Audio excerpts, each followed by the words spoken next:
শুভ দুপুর বন্ধুরা, welcome back to my channel Sujata's blogs. তো আমি আজকে এসেছি আমার খাবারের থালি দেখাতে। মানে আমি আজকে সকাল থেকে কী কী রান্না বান্না করলাম সেগুলো আমি তোমাদের সাথে শেয়ার করছি। সব দেখো, আজকে ভাত, লাল শাক ভাজা, সালাড, আম ডাল আর মাছের ডিমের বড়া করেছে। আর মেয়ের জন্য হয়েছে ডিম সিদ্ধ, সবজি ডাল।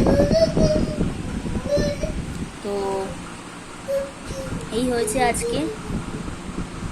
আজকে আরও আমি একটু এসেছি এই জন্যই যে যারা যারা হিন্দিতে শুনতে পছন্দ করছে, আমি কমেন্টসে কিছু দেখলাম যারা যারা হিন্দিতে শুনতে পছন্দ করছে তাদের জন্যে বলি, যেহেতু আমি বাঙালি তো আমি বাংলা ভাষাটা বেশি প্রেফার করি। এমন নয় যে হিন্দি আমি বলতে পারি না, তো আমি সব সময় তো সব ভিডিওতে হিন্দিতে কথা বলা সম্ভব হবে না আমার জন্য, বাট আমি চেষ্টা করব কিছু কিছু ভিডিওস তাদের জন্য শেয়ার করা যারা হিন্দিতে আমার কথা শুনতে বা এগুলোতে পছন্দ করছে। আর চেষ্টা করবো নিউ নিউ কন্টেন্ট বানানো, বিকজ এই কটা দিন আমি একটু ঘরেই রয়েছি, বিকজ মেয়েকে নিয়ে একটু ব্যস্ত। দেখো, সব কিছুর মাঝে আমি বলবো একটা কথাই, যে ফ্যামিলিকে টাইম দাও।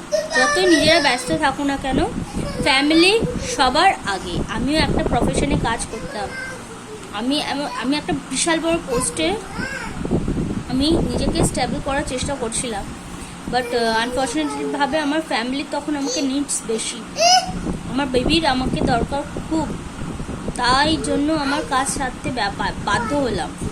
এমন নয় যে আমি আয়া রাখতে পারবো না বা কিছু না, সেরকম পয়সা করি নেই, সেরকমও কিছু নয়। কিন্তু একটা বাচ্চা একটা মায়ের কাছে যতটা বেশি ভালোভাবে মানুষ হবে, একটা আয়ার কাছে তত ভালোভাবে মানুষ হবে না। বিকজ আমি কিছুদিন আয়ার কাছে দিয়ে দেখেছিলাম, আমি বলছি না সব আয়া খারাপ, সব মানুষের মানসিকতা খারাপ, কিন্তু উনি আমার মেয়ের খাবার খেয়ে নিত প্রত্যেক দিন। আমি সেটা ভিডিও ফুটেজে পেয়েছিলাম। Excuse me, actually I am not well.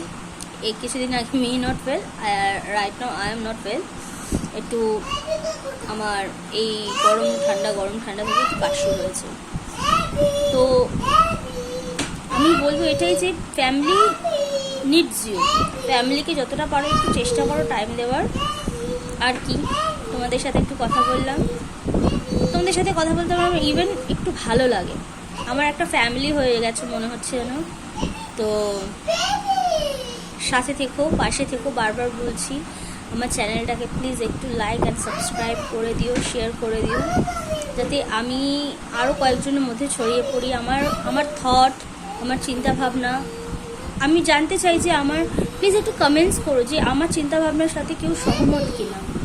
তাহলে কি হয় বলো তো, আমি তাহলে অন্তত জানতে পারবো যে আমি যে জিনিসটা করছি সেটা ঠিকঠাক, ঠিক ওয়েতে আমি যাচ্ছি। তো পাশে থেকো, টাটা। আমি নিত্য নতুন ব্লগ দেখানোর চেষ্টা করব। Bye bye.